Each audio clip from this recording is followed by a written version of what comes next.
What are some things that are distractions? What should not be the focus as you're growing and transitioning from publishing and distribution to actual community building? The number one place I see people fail is when they try to weaponize the community too early. What that means is that we try to drive them to an action that we haven't earned the right to ask them for yet.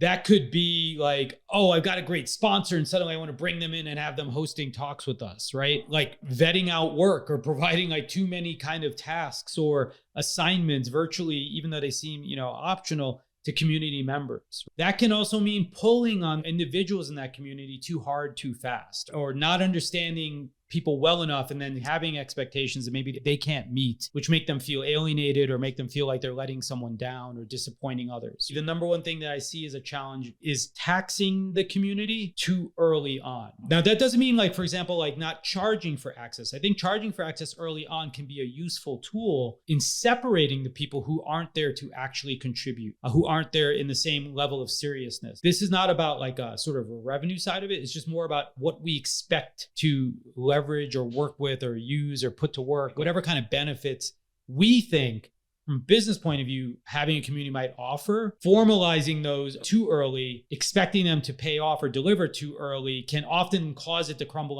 under its own weight, because it can develop a reputation as like, this is really just their sweatshop. They're just putting us in here and they milk us for all their features and then they charge us more money and blah, blah, blah. And you can see all the ways it can go wrong really, really quickly because you haven't actually invested the time. Don't count just the number of heads, but really look at the number of relationships, look at the number of interactions. All those things should be things that you're tracking carefully. Also look at them qualitatively.